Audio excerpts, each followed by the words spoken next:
un peu en joie le vert, mais ça va se placer. On est obligé de faire jouer Wideman. On n'a plus de défenseur. Fait que, pas une fois qu'il n'a pas été sur la glace hier. Puis là, je sais que le 2 contre 1 a été nommé, montré par Marc Denis pendant la description du match. Puis c'est la chose la plus facile à pointer du doigt. Puis j'en reviens même pas que dans la Ligue nationale de hockey, il a joué comme ça. Là. Mais tout le match, il s'est fait faire du cycling, du carrousel offensif. Il n'est pas capable d'arrêter absolument rien qui tourne autour de lui. Il ne savait pas qui couvrir. Je veux bien croire qu'ils peuvent sortir à rondelle, chipper out le puck. Même son jeu là, sur le but de Seth Jarvis, là, je ne sais pas ce qu'il essaie de faire. Ah non, je ne suis plus capable. Mais regarde, il coach qu'est-ce qu'il y a devant lui, puis il n'a pas le choit. Mais vas-y, ça va me calmer. Oui, tu as tout à fait raison. Avec les blessés. Ta voix m'apaise. Les blessés à la défensive, Wideman est dans l'alignement. Je te dirais que je suis en accord à 100% avec tous tes propos sur Chris Wideman. Je pense que Yannick aussi est d'accord. Par contre, je dirais que le Canadien n'a pas perdu le match à cause de Chris Wideman hier. Que ça soit le cas, moi, pointer du doigt juste un joueur, ça serait... on perd 3-2, on perd 2-1, puis il y a une gaffe monumentale à un moment critique. Là, mais je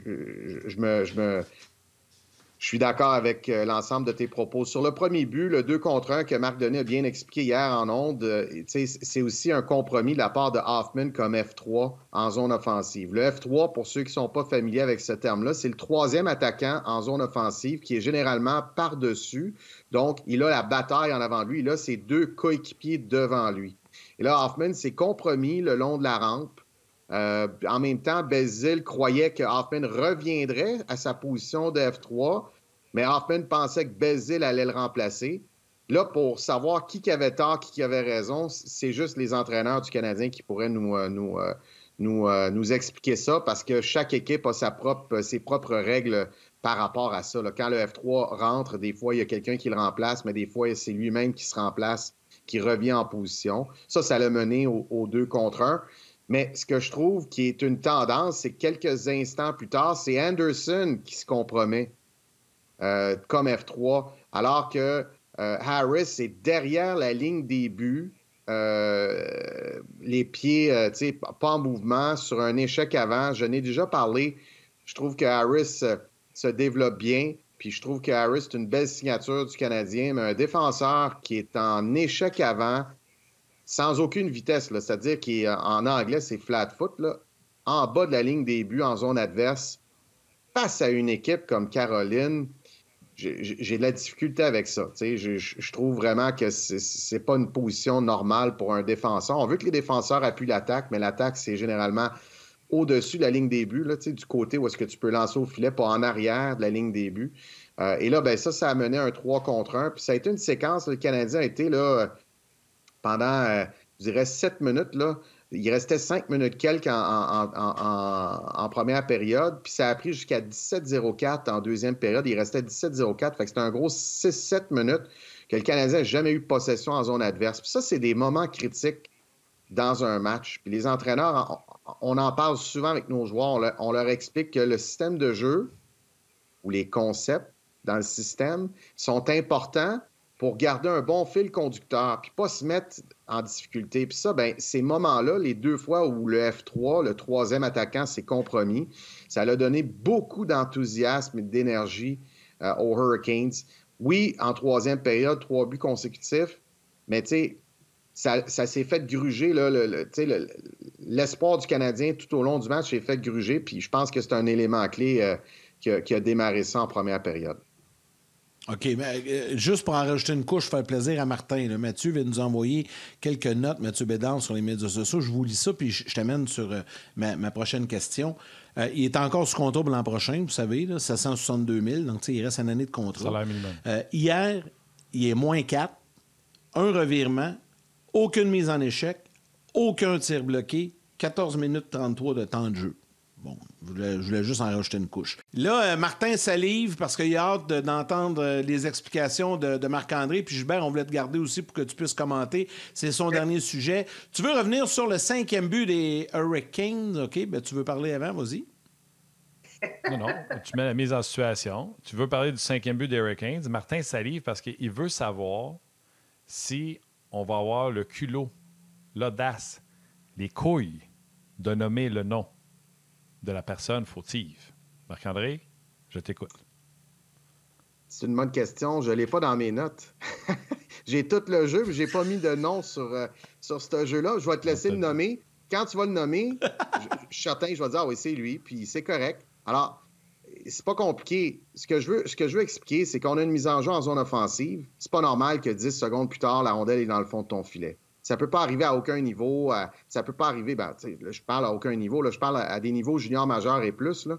Même Midget 3, c'est rare qu'on voit ça. Là, un but de 10 secondes plus tard. Ça, il y a eu plusieurs erreurs sur la même séquence. Non seulement la rondelle est derrière le filet, derrière Montembeault, c'est que c'est une échappée. Stahl est seul devant le filet, puis il bat Montembeault du côté du bouclier. 10 secondes après qu'il y avait une mise en jeu en zone adverse, tu ne peux pas être plus loin de ton filet. Ce n'est pas une mise en jeu en zone neutre.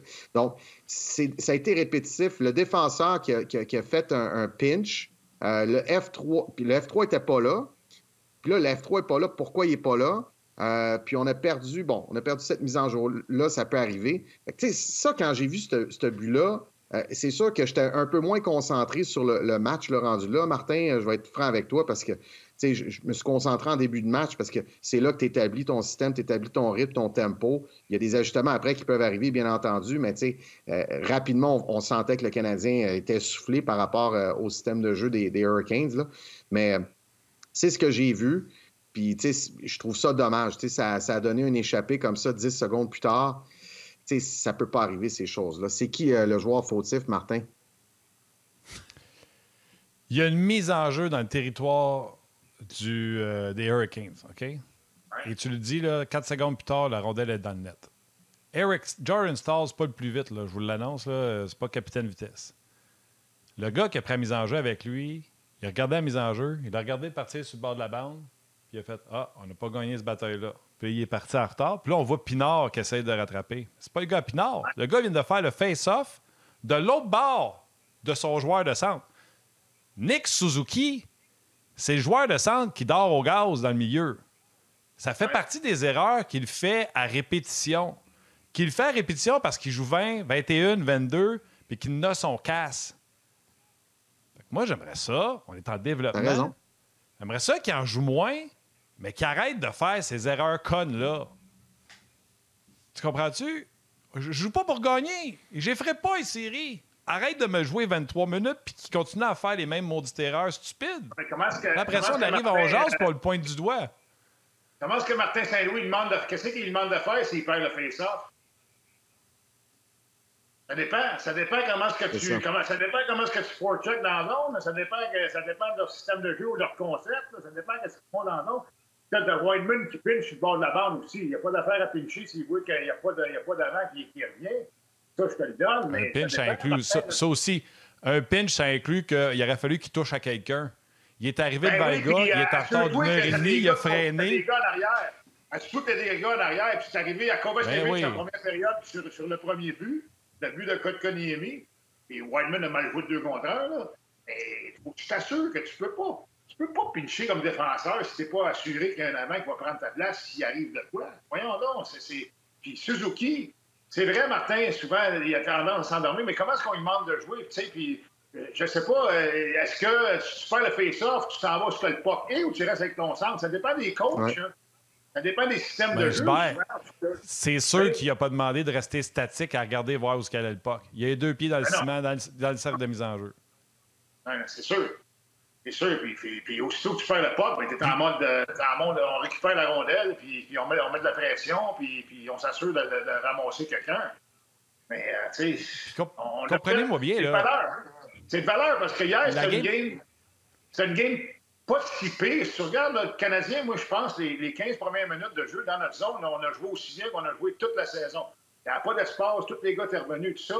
Puis aussitôt, on se fait marquer le premier but. Un pinch de Kovacevic, puis Wideman qui joue mal le 2 contre 1. Là, la chaîne débarque un peu. Ça a pris un petit bout. Puis là, on se ressaisit en deuxième période. On vient dans la game. Puis là, une autre erreur. C'est ça, le Canadien. T'sais, ça va bien par bout, puis par bout, ça va moins bien. Regarde, je ne sais pas si... Puis comprenez-moi bien, là. Mon idée, là, c'est déjà 4-2. Là. Mon idée, c'est pas de planter Nick Suzuki, c'est notre meilleur joueur. Mais je fais juste dire que si le plan, c'est de développer, je voulais un peu moins de minutes, puis qu'il fasse les choses comme il faut. Parce que là, sinon, faire cette erreur-là, il va la refaire, puis la refaire, puis la refaire. Puis là, l'image n'est pas claire, là, parce que c'est une vidéo qu'on a arrêtée. Là.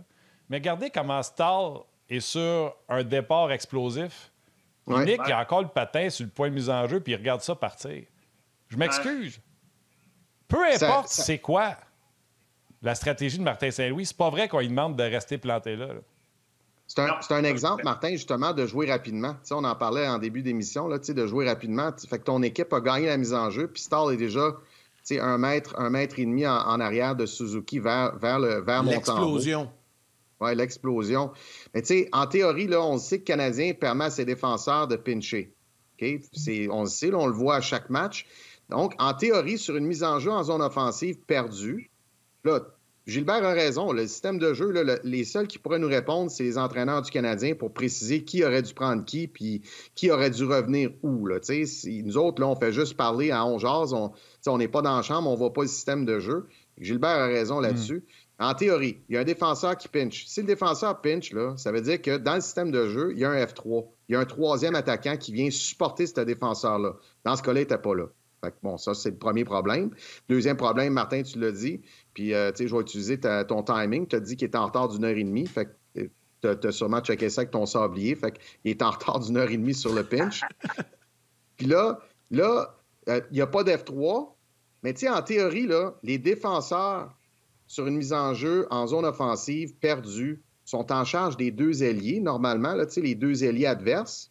Puis là, c'est en théorie. Là. Encore une fois, il faudrait vérifier avec les coachs.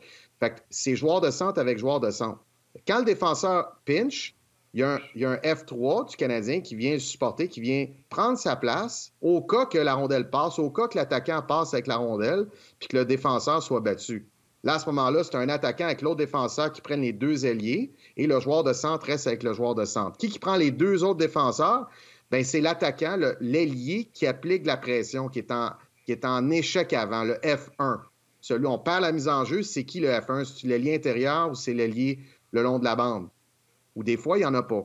Tu sais, pour continuer sur ce que M. Thibodeau me parlait, quand mon équipe jouait contre des équipes qui étaient très, très, très rapides puis qui sortaient de la zone comme un coup de vent, je dis aux gars, en zone offensive, mise en jeu perdue, on recule, les 5. Ou quand il restait 5 minutes puis on menait 2-1, je dis aux gars, il n'y a plus d'échec avant, là, on mène 2-1, on ne leur permettra pas de faire un 2 contre 2. On veut avoir un surnom à notre ligne bleue. Donc, c'est sûr que je termine avec ça, Martin, tu as raison, avoir un peu moins de minutes lui permettrait de se concentrer davantage sur son jeu sans la rondelle. Tu sais, Gilbert, si tu me permets juste d'ajouter quelque chose, j'ai agrandi l'image. Là. Je vais vous la remonter, OK? Attendez, par là. À la limite, là, avec le rond, ouais. Vous voyez, on est quand même 3-3 ici, là-bas. Si le Suzuki part, on est quand même 3-3. Il y a une autre erreur qu'on ne parle pas, là. Wideman, mise en jeu à la droite. Là. Si on regarde le gardien, la mise en jeu est à droite. Wideman est sur le côté large, puis il y a un rim où il y a une passe sur le long de la bande, puis lui, il pense vraiment qu'il y a une chance de squeezer. Voyons donc. Tu sais, quand je vous disais en début d'émission, Wideman, plus capable. Voyons donc. Anyway, ça doit être moi. Lui, honnêtement, il est meilleur que moi. Là. Il joue dans la ligue. Ben, pas moi. Mais moi, je suis capable sur un face-off arrêté côté White, tu vas aller créer une bataille un contre un côté White. Voyons donc. Si le gars, Martin, là, le défenseur qui pinche, là, puis tu vois l'avant qui a la rondelle déjà, puis il te regarde d'en face, c'est pas vraiment une bonne idée de pincher, parce que d'après moi, tu vas te faire battre. C'est sûr. Je veux juste rajouter... Je sais que Val va me trouver gossant là, avec la photo. Là. Je veux juste rajouter quelque chose. Là. Ça, c'est l'autre... Ça ici, là... Attendez une seconde. Ça ici, c'est l'autre défenseur. Ouais. Il est où, le F3? Wideman, là, sa lecture, là, c'est lequel de ces F3-là qui a pris sa place? Pas personne. Ouais. Un bad read. Mauvaise lecture. Un bad read. Le jeu vient de partir. C'est pas comme s'il était mêlé, tout le monde s'en venait en même temps puis qu'il a mal lu. Le jeu vient de partir. Ah non. Quenouille. Ah non. Mais c'est pas grave. Les défenseurs vont venir à la prochaine game, il ne jouera pas. Il va être correct. Là. Fais pas de mauvais sens. Martin, c'est pour moi ta pression. Gilbert, vas-y. Faut que tu restes calme.